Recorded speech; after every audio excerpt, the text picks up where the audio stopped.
Supreme Magus, Chapter 3.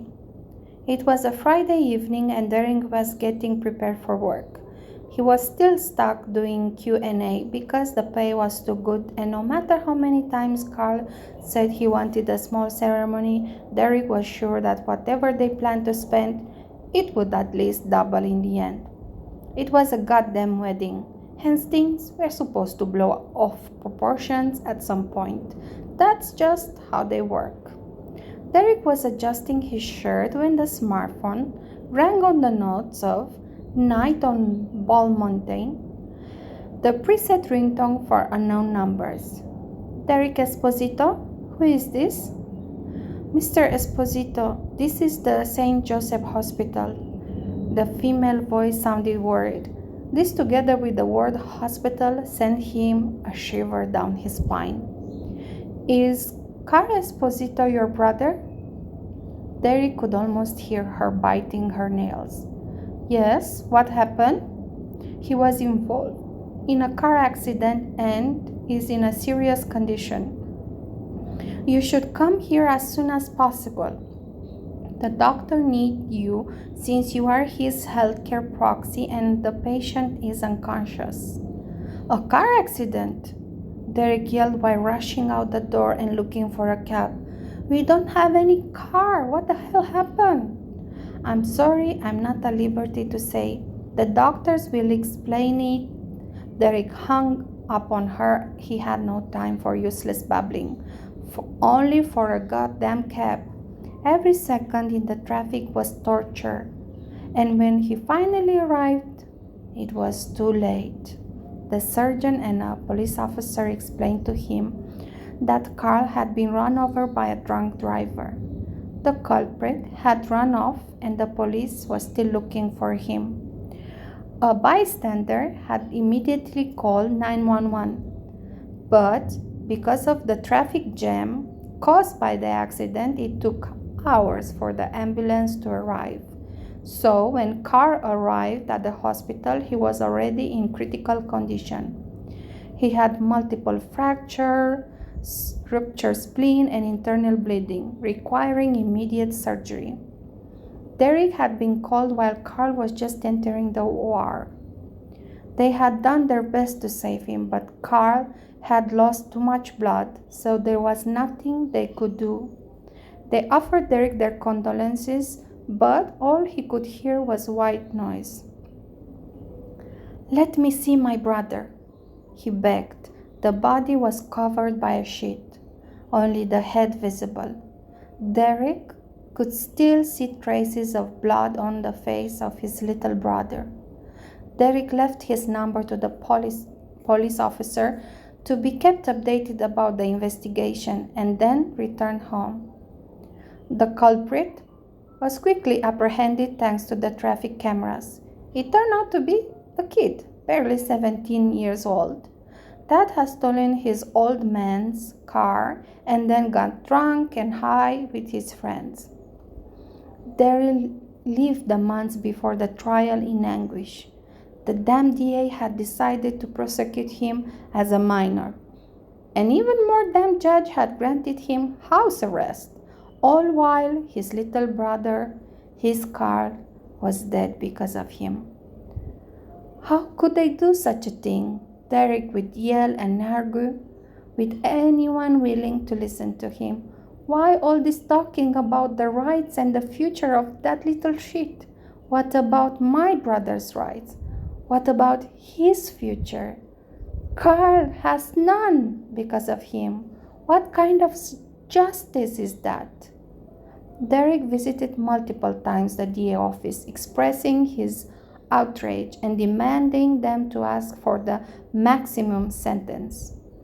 They were always kind and accommodating and promised him that they would not forget about Carl. When the day of the trial finally came, Derek's world died one more time. The DA and the defense attorney had come to a settlement. Since Chris Wainwright, this was the name of the murderer, was still a minor and was also his first offense, he had accepted to go in rehab and do 600 hours of community service. If Chris would complete his rehab program and did not commit crimes in the next 3 years, he then would be a free citizen with no criminal record. Derek was too dumbfounded to even be angry. When the session was over, he just walked to the DA and asked a single question with a muffled voice. Why? And then, with their most kind and accommodating tone, the DA assistants explained to Derek that Chris was just a kid from a good family that had made a dumb mistake. He had a brilliant future ahead. Chris had already been admitted to a Caltech, and this was his first offense. Also, his parents had hired a great lawyer, and the judge would likely be unwilling to destroy Chris' life. Despite their expectation, Derek did not make a scene. Derek's fire was extinguished. He had no more tears to shed. In the following days, Derek lived by going through the motions. He kept following his routine like nothing had happened, his brain still refusing everything that happened in the last half year.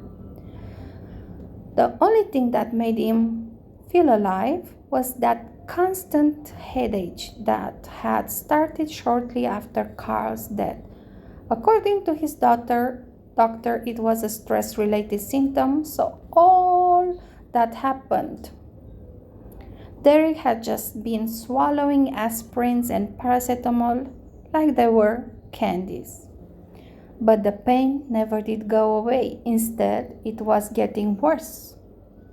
Derek finally found the strength to get a serious checkup, and once again, bad news were waiting for him. According to the full body scan and the follow-up biopsy, he had stage 2 pulmonary cancer.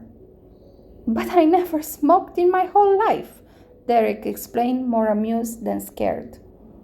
Indeed, it's odd.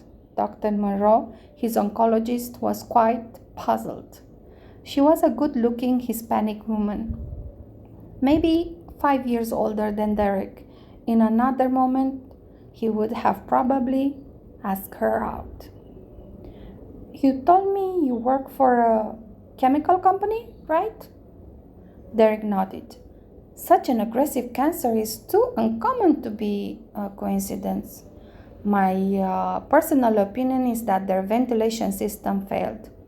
You and God knows how many more people have been breathing poison from quite some time. But we wear masks the whole time we work with the chemicals. And speaking for myself, I follow the safety protocols to the letter. My colleagues always mock me for it. Derek was in disbelief.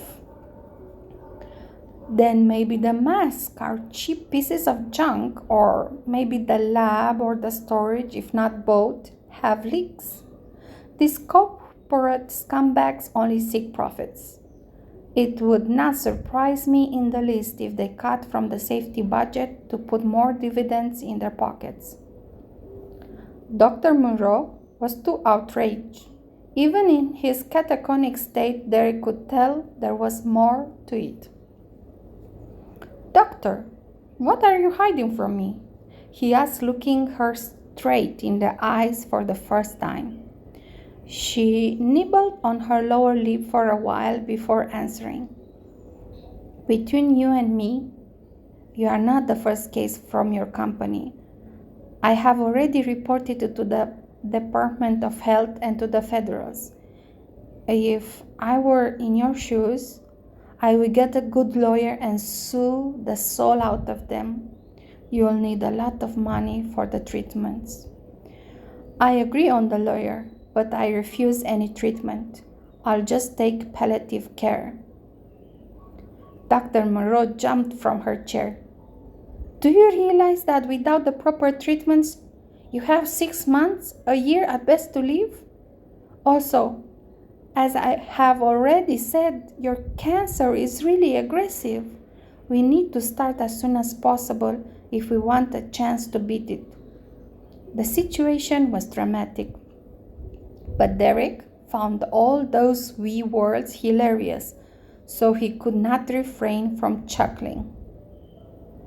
We barely know each other, Doctor, so we have nothing to do if not going separate ways, Derek said to her with an icy tone.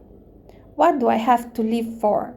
I have no family, no loved ones. My little brother's ashes are all that is left to keep me company.